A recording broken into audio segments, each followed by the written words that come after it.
The fluorescent lights hummed overhead at Oak Creek Memorial, a sound like distant machinery that never stopped, never paused, never acknowledged the chaos beneath it. Rachel Torres pushed her cart down the third-floor cardiac corridor at 6:56 a.m., her rubber-soled shoes silent on the tile, the kind of quiet that comes from training your body to move without announcement. The smell of antiseptic and stale coffee hung in the air like it had seeped into the walls years ago and simply decided to stay. She wore navy scrubs, unremarkable, the uniform of someone designed to be invisible, and in the bottom of her locker downstairs sat a pair of worn combat boots, desert tan, laces frayed, the leather creased in places that told a story she didn't share. When colleagues asked, she said they belonged to her late husband. No one pressed further. The boots were the only thing she'd kept that mattered. Oak Creek's cardiac unit operated like a hierarchy carved in stone, with Dr. Marcus Sterling at the apex, tall, silver-haired, the kind of attending physician whose reputation had been built on Navy contracts and board connections rather than patient outcomes. He moved through the ward like a man accustomed to rooms rearranging themselves around him, his presence commanding the kind of deference that made junior residents straighten their spines. This morning, during rounds, he stood at the nurse's station reviewing a patient file, his movements precise and practiced, when Rachel approached with a question about a medication order. She'd caught something, a dosage that didn't align with the patient's renal function, a 73-year-old woman with a creatinine clearance of 32, and Sterling had prescribed a dose meant for normal kidneys. She waited until he finished speaking with a resident, then stepped forward with the chart. "Dr. Sterling, the digoxin dose for room 317. Her voice remained level, measured, the voice of someone making an observation rather than a challenge. "Given the creatinine clearance, shouldn't we reduce that to?" Sterling's eyes snapped toward her. The resident beside him went still. "The dosing is appropriate, Ms. Torres." His tone carried the weight of finality, the kind of statement that was meant to end conversations, not begin them. He turned away. Rachel didn't move. The pause lasted exactly 3 seconds. The Cockcroft-Gould calculation suggests. Sterling spun back. His face hadn't changed, but something in the air had. "Are you questioning my clinical judgment in front of my resident?" The room went dead silent. 2 nurses at the adjacent desk suddenly became very interested in their computer screens. The resident stared at his shoes. Rachel felt the pressure of that silence the way divers feel water pressure, present, constant, calculated to test what you're made of. She could have backed down. The boots in her locker, the combat boots, the ones her calloused hands had polished 1,000 times in a life she'd promised herself was over, would have supported a quiet retreat. But her hands remained steady, her breathing unchanged. "The calculation's there if you want to review it, Doctor." Sterling's jaw tightened. He didn't respond. He simply turned and walked away, his white coat trailing behind him like smoke, and Rachel returned to her cart. The resident avoided her eyes as she left. That was fine. That was expected. She'd challenged the hierarchy, and hierarchies had long memories. An hour later, the emergency department called with incoming trauma. Helicopter evacuation from Joint Base Lewis McCord, a Green Beret colonel. Blast-adjacent injury, internal bleeding, 2 cardiac arrests already in the field. The flight paramedic reported the patient was still intubated, pressors running, but his oxygen saturation had dropped to 68% during transport. The colonel was being brought directly to the cardiac unit for emergency stabilization, ETA 6 minutes. Rachel moved with the automatic precision of someone whose muscle memory transcended whatever identity she wore. She prepped the trauma bed, checked the ventilator settings, ensured the defibrillator pads were within reach. A nurse named Jennifer worked alongside her, efficient and young, probably in her first year out of school. The kind of person who still believed that good work would be noticed and rewarded. "How bad is it?" Jennifer asked, laying out 18-gauge needles in a precise row. "Bad," Rachel said. "Internal hemorrhage doesn't usually announce itself nicely." The helicopter rotors began to vibrate through the windows before anyone heard them, that particular percussion that meant crisis arriving on schedule. The colonel came through the doors on a stretcher, unconscious, his uniform dark with dried blood, his face pale beneath the oxygen mask. He was maybe 55, weathered the way men weathered who'd spent years under foreign suns. Behind the stretcher came his daughter, early 30s, dark hair pulled back, her eyes tracking her father's body as the team transferred him to the trauma bed. "Is he going to be okay?" she asked, her voice wavering in that particular way that meant she'd already been given bad news and was hoping to be proven wrong. Sterling appeared in the doorway, taking in the scene with the quick assessment of someone evaluating a problem to solve. He began calling orders, labs, imaging, type and cross for 6 units. The team moved around the colonel with coordinated precision. Rachel positioned herself near the ventilator, checking the settings, listening to the rhythm of his breathing through the machine. His oxygen saturation climbed slightly, 71, 74, 76. The medications were working, at least for now. His left arm lay across the trauma bed, partially exposed where the medics had cut away his sleeve, and in that moment when the light hit it properly, Rachel saw what was tattooed on his bicep, rendered in the careful black ink of someone who'd paid real money for real art, a woman's face. Her face. The face she'd worn 10 years ago in Marja, when she'd been someone else entirely, someone with a rank and a unit and a specific set of skills that had made her useful to the military. Someone who'd carried this man through fire to an extraction point, her boots pounding the ground, her hands locked around his arm, her voice steady as she told him help was coming. She'd saved him then. She didn't know if she could save him now, not when he couldn't even see her. The colonel's daughter stood in the corner of the trauma bay, watching, and Rachel felt the weight of that observation, the family member who notices everything and forgets nothing. Sterling was already giving orders to expand the ICU isolation, to prepare for emergency surgery if the bleeding didn't stabilize, to keep the daughter updated on every shift change. His competence in a crisis was undeniable, his authority was unquestioned.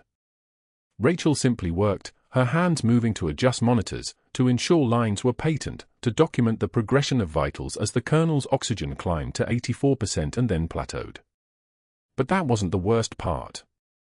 The worst part was that when the colonel's eyes finally opened for a moment during stabilization, when consciousness flickered across his face like a candle fighting wind, he looked directly at Rachel, and there was nothing there. No recognition. No flash of memory. No moment where his mind assembled her face and connected it to the person who'd saved him. His eyes passed over her the way eyes pass over furniture, necessary components of the room, visible but unmemorable. She wiped her hands on her scrubs and continued working. Dr. Sterling watched the entire scene from the monitor panel, his expression unreadable, his fingers making notes on the patient's chart. When he glanced toward Rachel, something shifted in his expression, a calculation, a reassessment. She'd just proven herself clinically competent in a crisis. That competence, displayed in front of his resident and his hospital colleagues, was the kind of thing that drew attention upward, that made people ask questions about who she was and where she'd come from. And Sterling was a man who preferred to be the only person in the room who had all the answers. Jennifer was already moving toward the patient's daughter to explain the next phase of care when Sterling stepped in front of her. "I'll handle the family update," he said.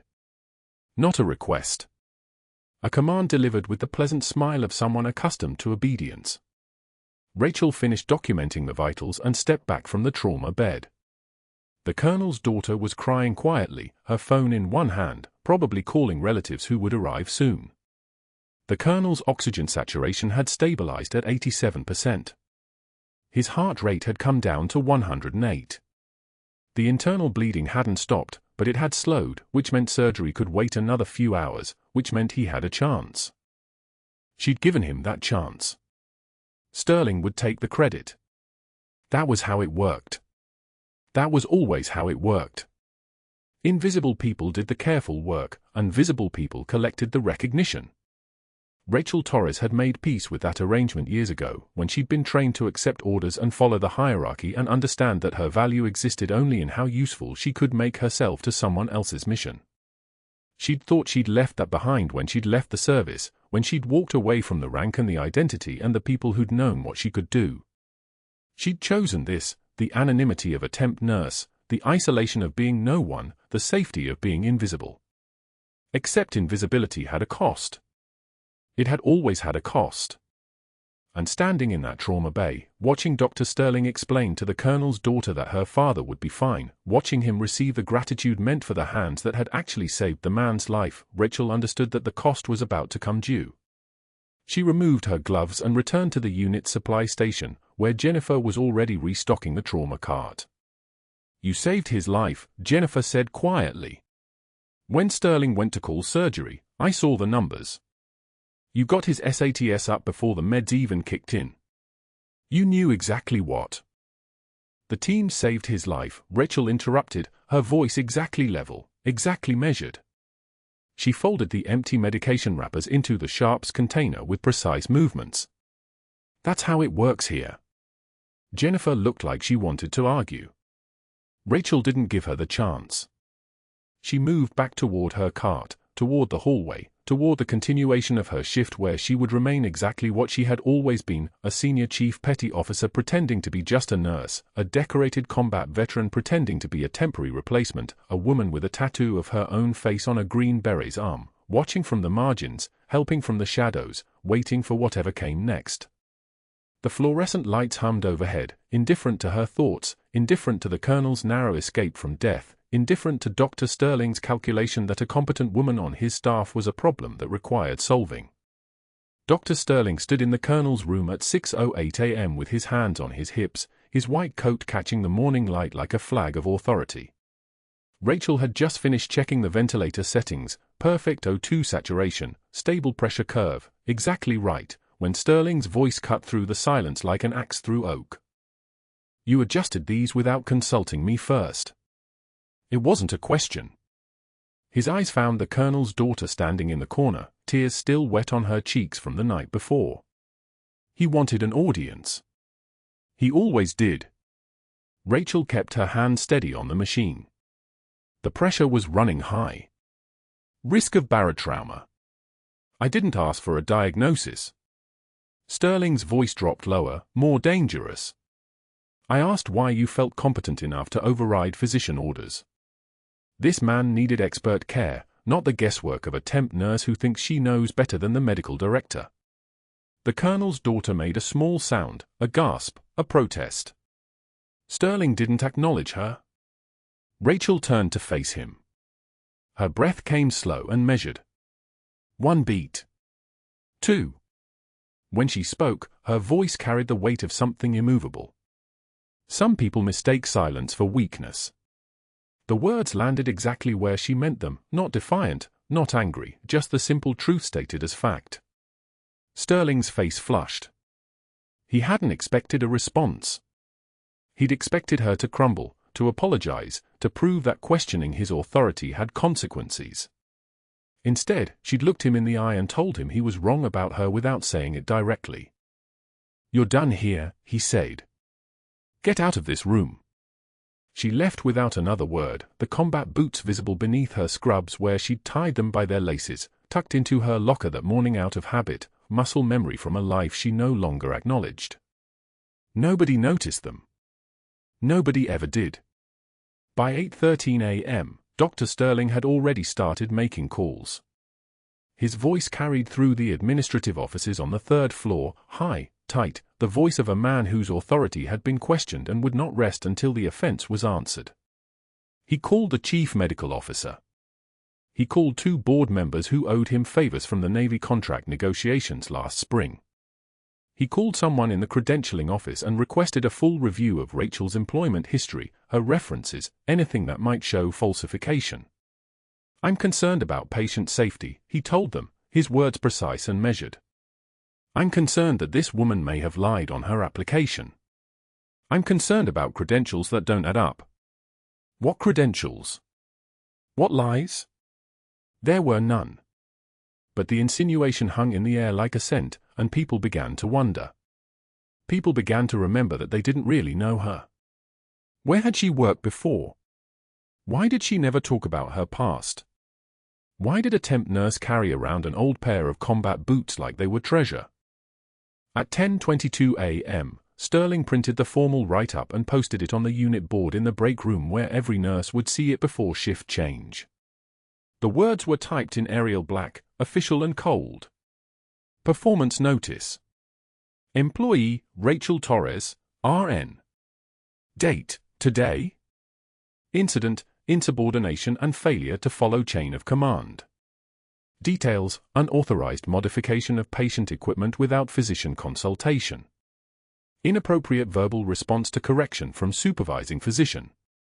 Status, under investigation pending credentialing review. The notice stayed there for everyone to read. It stayed there all shift.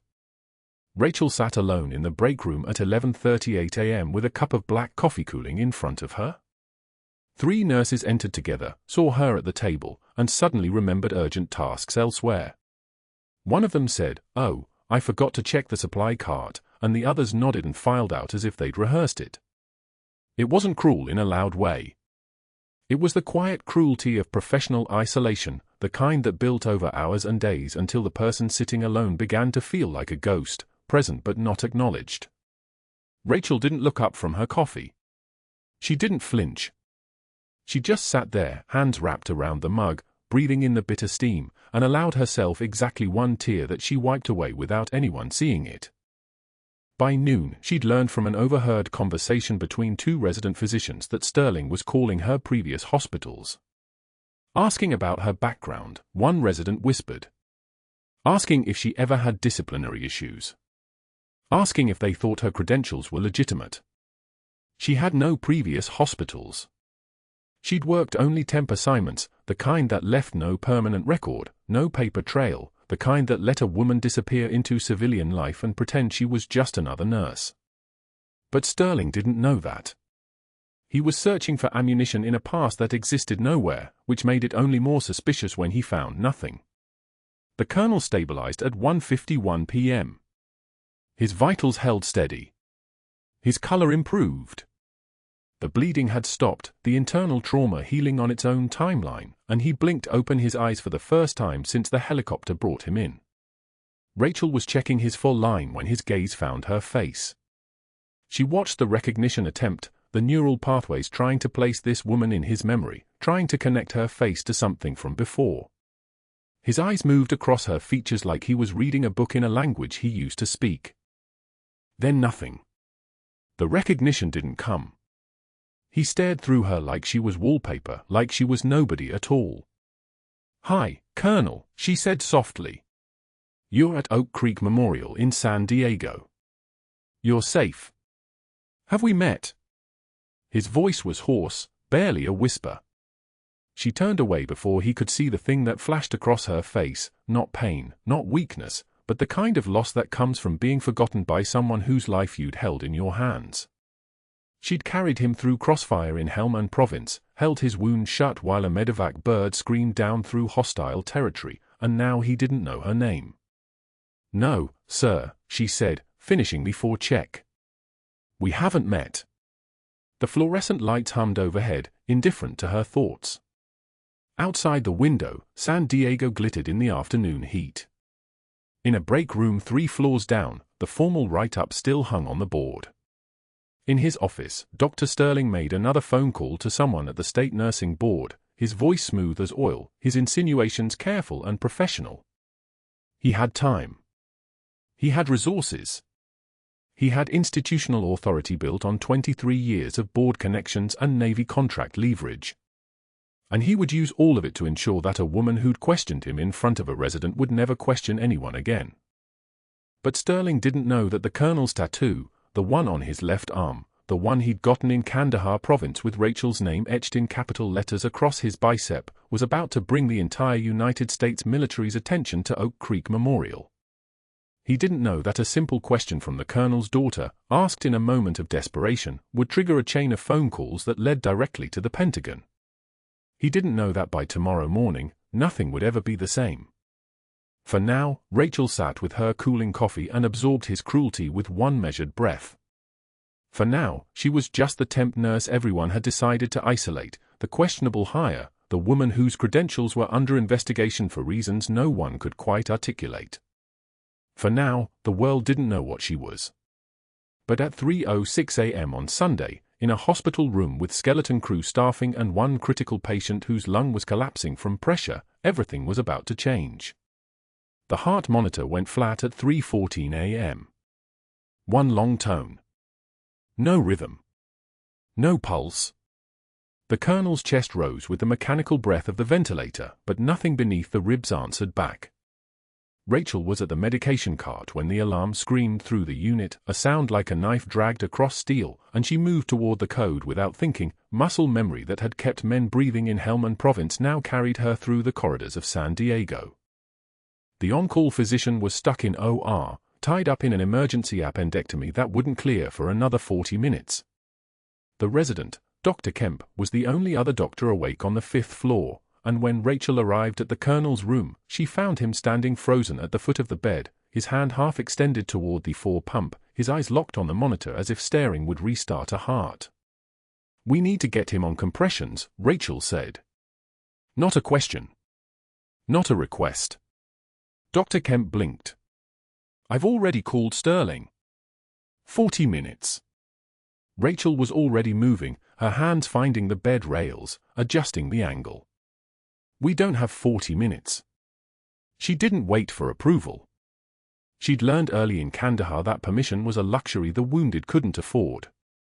The colonel had been breathing fine all night, vitals stable, and then something shifted, a subtle change in his breathing pattern that made her glance up from her charting at 3:08.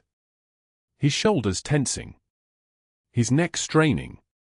The telltale signs of pressure building in a space it shouldn't be. "Tension pneumothorax," she said, already moving. The words came out in her clinical voice, but underneath it was the older voice, the one that had called out coordinates under fire. "Collapsed lung.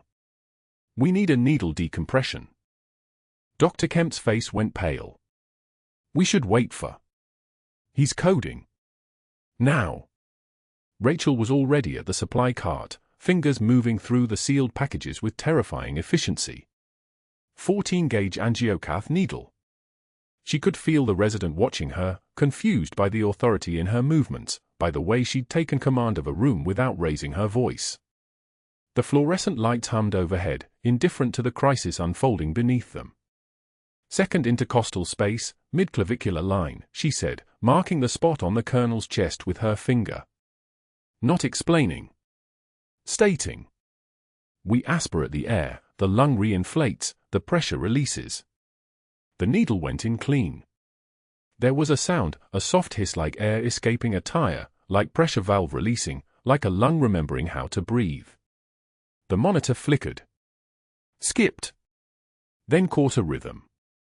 80 beats per minute. Then 85. Then 92. Sinus rhythm. Rachel's hands were steady as she connected the rescue bag to the endotracheal tube, squeezing oxygen into lungs that suddenly had room to expand. Oxygen saturation climbing. 68%.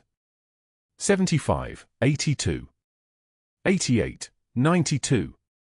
The colonel's color returned, that pale gray giving way to the pink of oxygenated blood finding its way back to his face. Dr. Kemp stood watching, his mouth open slightly.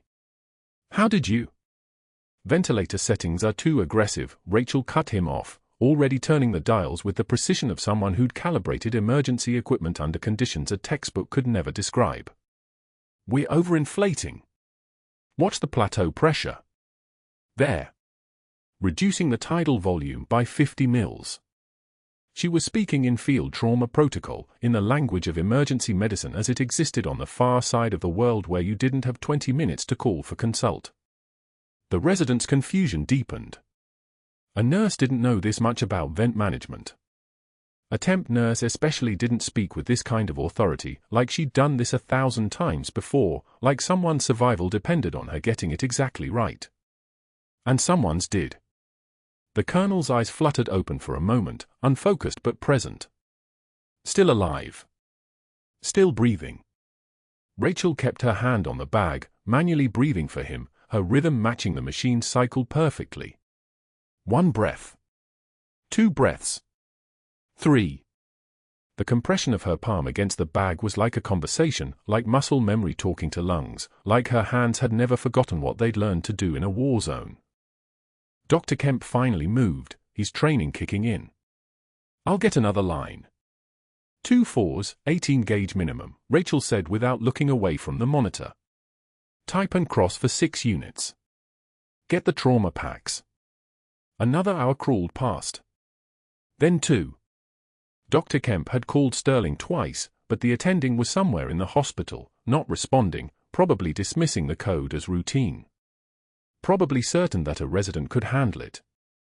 Rachel settled into the work like it was the most natural thing in the world, her focus absolute, her hands moving with the fluidity of someone who'd done this in darkness, in heat, with incoming fire rattling the windows of a medevac bird. By hour 4, the situation had stabilized. The colonel's oxygen was climbing, his vitals steady, his lungs expanding with each mechanical breath. Rachel was still at the bedside, her scrub soaked through with sweat, her back aching from standing in the same position for 4 consecutive hours, when the door to the ICU unit opened and Dr. Sterling walked in. He stopped cold. Rachel didn't turn around. She didn't need to see his face to know what expression he wore. She could feel it in the quality of the silence that fell over the unit, in the way the few night shift nurses who were watching suddenly found urgent tasks elsewhere. Dr. Sterling's eyes went from the colonel to the ventilator settings to Rachel's hands, still steady on the rescue bag, and something flickered behind his eyes. Recognition. Not of who she was, but of what she'd done. Of the technical precision in her movements. Of the vocabulary she'd used that didn't belong to a travel nurse from a staffing agency. What's the status? His voice was careful now, controlled. Tension pneumothorax at 314, Rachel said, still not turning. Needle decompression at the second intercostal space, mid-clavicular line. Lung re-inflated. O2 sat now 94% and stable. Ventilator settings adjusted for tidal volume and plateau pressure management. No further codes in the last hour. She spoke like someone reading a report she'd filed 100 times before. Like someone who knew exactly how a battlefield report needed to sound to convey the information without waste. Dr. Sterling's face hardened. You performed a needle decompression.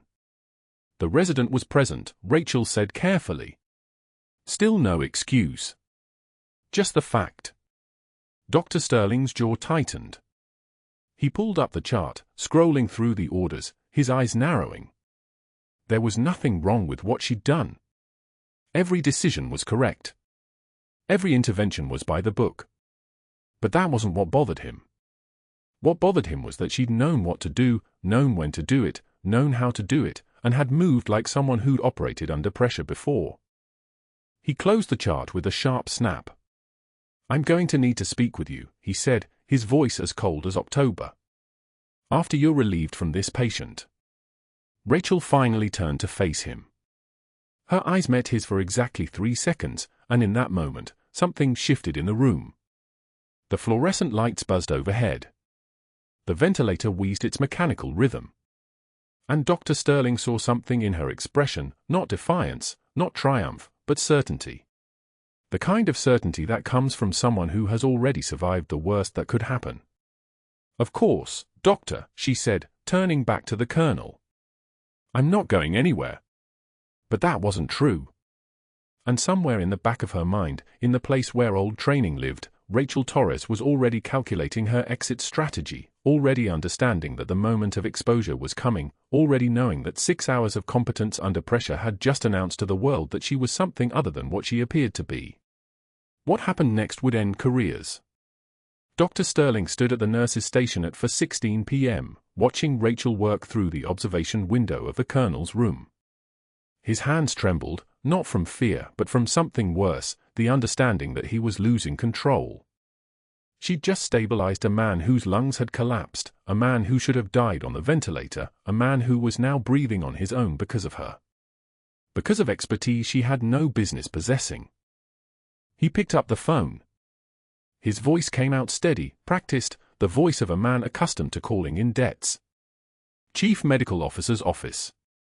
This is Dr. Sterling. I need to report a credentialing concern. Immediately. The words came in calculated succession. Not anger. Strategy. He knew how to dismantle people.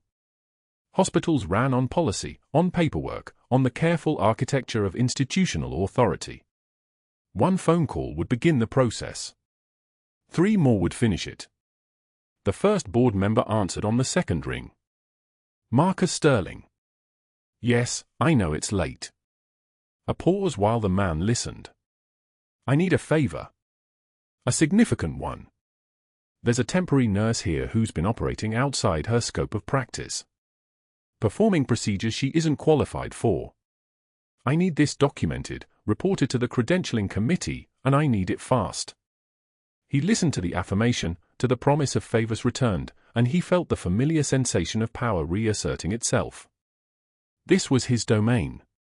This was how things actually worked. The second call went to Rachel's previous employer in Phoenix. Yes, I'm calling about one of your former staff. Rachel Torres. How long did she work in your ER? And were there any incidents? Any concerns about judgment or protocol violations? He listened, writing notes, his disappointment evident when the hospital administrator spoke only of competence and reliability. Nothing questionable. Not even a minor complaint. But he knew how to read between silences.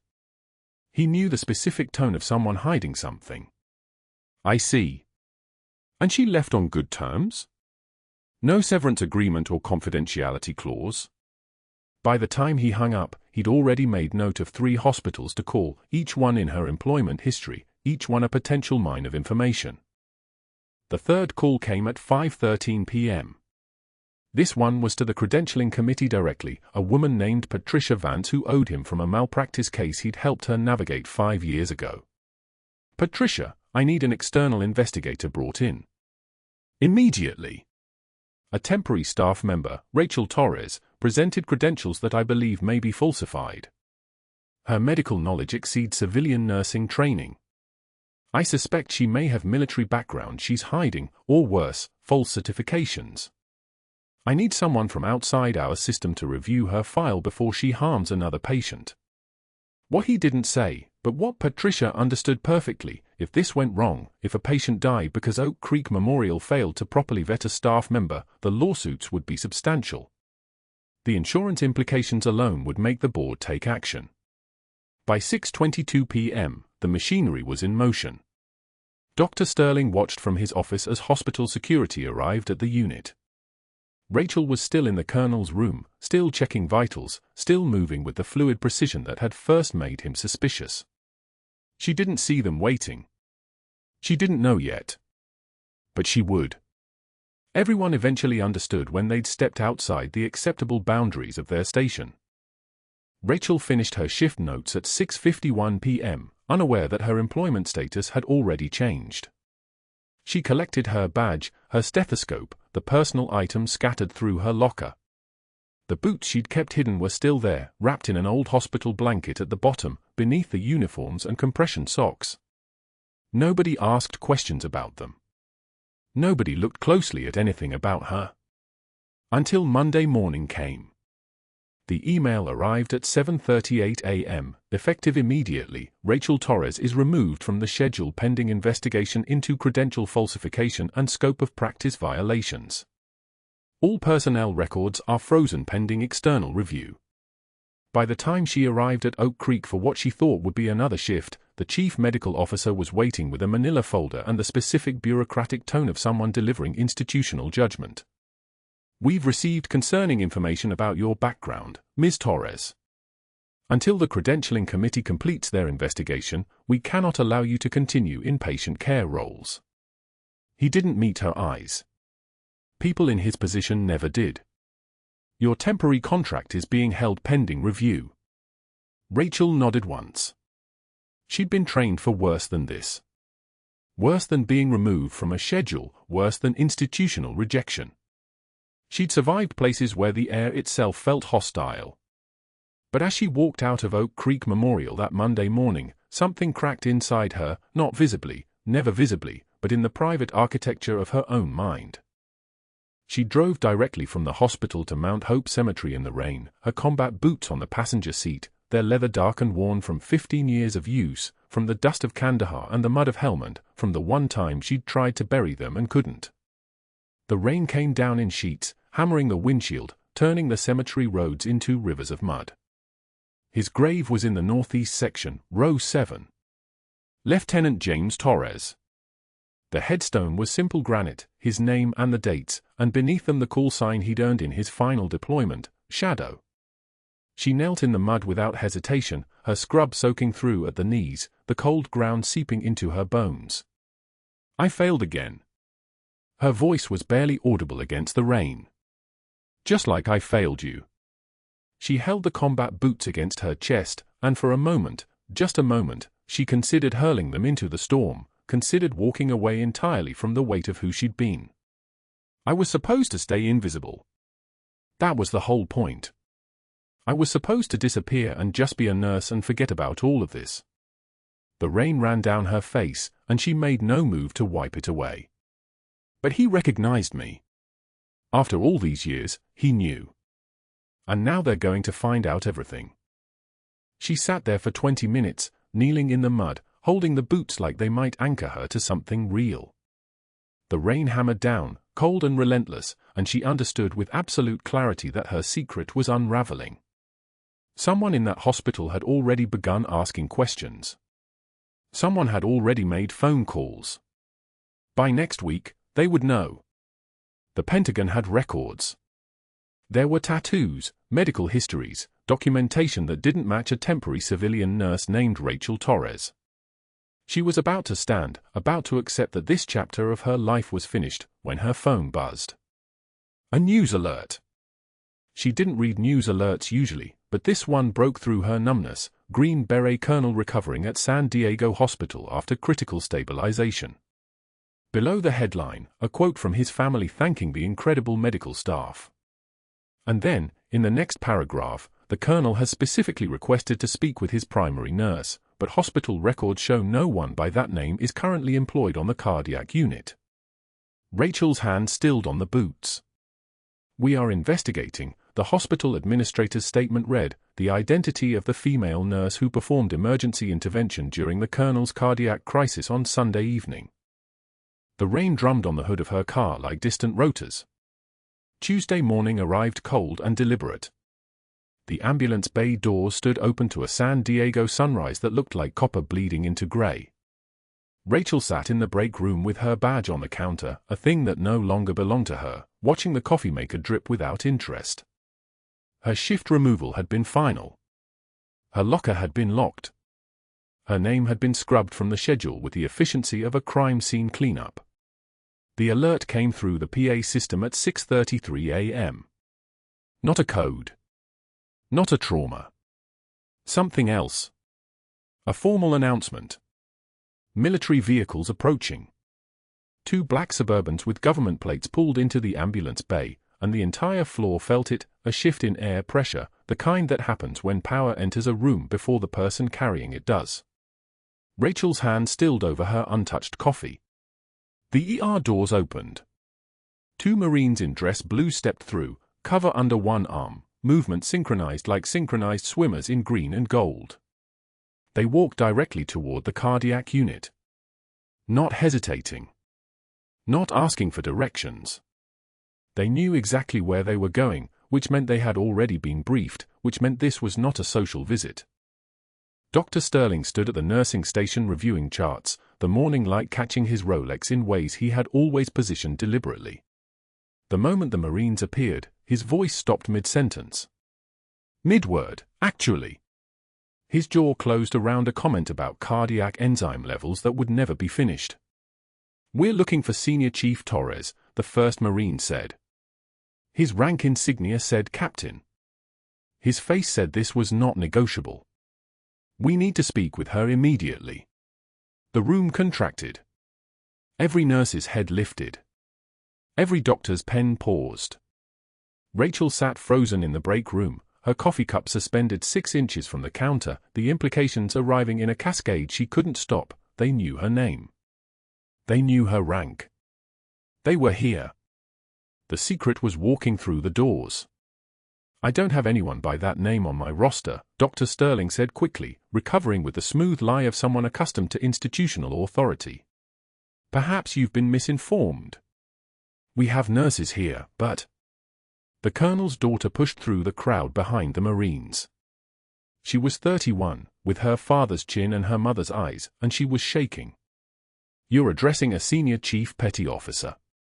Her voice cracked on the rank like she was still learning to say it. My father has been asking for her since he regained consciousness. By name. He says she carried him out of Marja province with 2 rounds in his leg and 1 through his ribs and never once told him she was scared. Rachel stood up. The movement was automatic. Muscle memory taking over. Her badge remained on the counter. A staff nurse, Jessica, who had stopped sitting near Rachel 2 weeks ago, opened a file with trembling hands. Her voice shook as she read. Ramadi, 2008. Helmand Province, 2009 to 2011. FOB Shank Medical Officer. Promoted to Senior Chief in absentia after, Jessica's eyes lifted, seeing Rachel for the first time with clarity. After she walked away. A SEAL team leader stepped forward. He wore civilian clothes but moved like he was still wearing body armor. His call sign was painted across him in the way certain men carry their kills. 2 bronze stars for medical valor. Purple heart from an IED in Kandahar that should have killed her but didn't. And a Navy Cross. He paused, letting that sink. The highest decoration a sailor could receive for combat bravery. For carrying 3 wounded men, including then-Major James Whitmore, through enemy fire across 400 meters of open ground during a Taliban ambush in Marja in 2011.